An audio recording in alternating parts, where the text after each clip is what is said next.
How much do you spend on a typical holiday? £500? £1,000? £2,000? £5,000? Maybe £10,000 or more?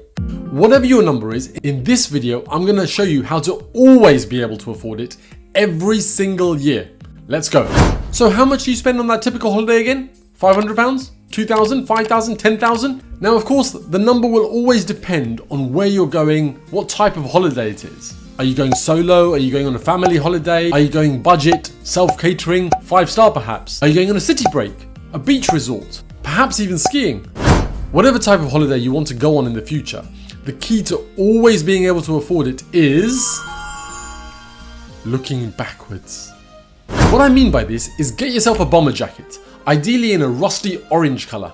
Back up to make sure you've got enough road to get up to 88 miles per hour. And no, forget the DeLorean. I did look, but they were quite expensive. Okay, so clearly going back in time isn't the answer here. But if you looked back at the last 5 holidays you took, just the last 5 holidays you took, then the answer is in there somewhere.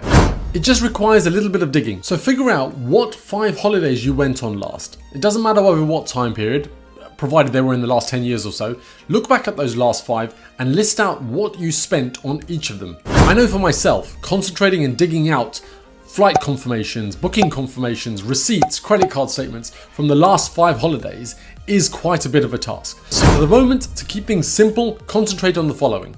4 things. Travel. So this can include flights, railway tickets, airport transfers, coaches, cruises, taxis, that sort of thing. Number 2 is accommodation. So hotels, lodges, apartments or Airbnbs, that kind of thing. Number 3 is entry requirements, so visas for example. And number 4 is travel insurance. Make a simple list. So holiday 1, 2, 3, 4 and 5 laid out perhaps in a spreadsheet or on a piece of paper, and then list out what you spent under each holiday. So for holiday 1 for example, flights might have cost £1,800. Airport transfers cost £110 in total. Hotels on this trip cost us £1,100. You may have gone to a visa-free country, so that part was free, and travel insurance was £150 on an annual multi-trip basis. So this trip cost a total of £3,160. Now do the same for the next 4 holidays. Now you've got all that listed, calculate what the average cost of the holiday was across all of those 5. And the number you get will be a good estimate of what holidays typically cost you. It's not perfect, mind, but it is a good guide. For example, if holiday 1 was a solo and holiday 5 was a family of 4 going off on holiday, then clearly there are going to be differences in cost between them. So as I said before, this system isn't perfect, this method isn't perfect, but it does give you a good guide, a good place from where to start. You can tweak it as you go later on. So now you know your average. This is going to be the number that you spend or you intend to spend on each holiday going forward.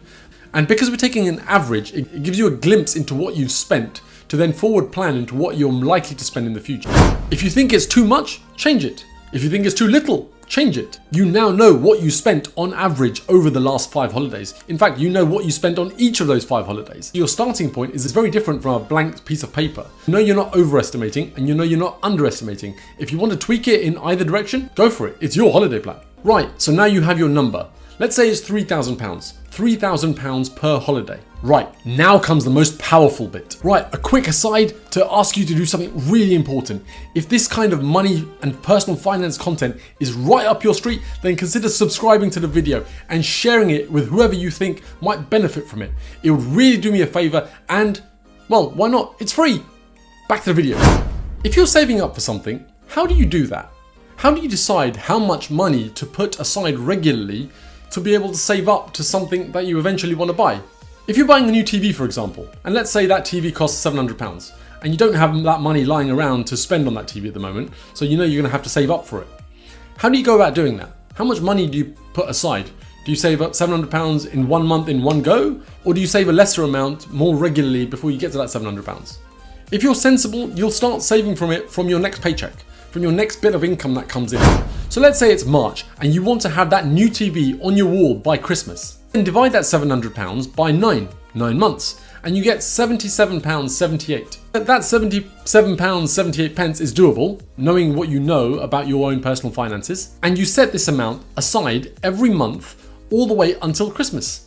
And then by Christmas, you'll have your £700 available to buy that TV, put it on your wall, and have it ready for all your family to enjoy all your favorite Christmas shows and movies. If you're super talented, you'll find a side hustle or extra income to get you to that goal even faster. But I digress. So to be able to always afford your holiday, you can apply the same methodology. Your cost per holiday is £3,000, as we arrived at that number earlier. Divide that number by 12 and that will get you to £250.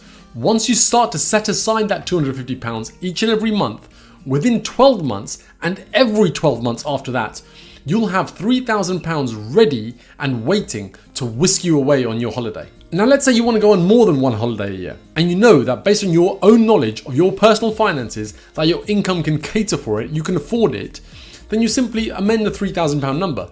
Again, divide that new number by 12, and when you start setting aside, as soon as you begin to set aside that money each and every month, then at the end of 12 months, and again, every 12 months after that, to be able to always afford it, you will have that money sitting there, ready and available for when you book your next flights or your next accommodation for your next amazing holiday. Now you're going on holiday, you'll love this video on travel hacks that you can implement to reduce your spending whilst abroad. And again, if you like videos like this on money and personal finance, then make sure you subscribe for more.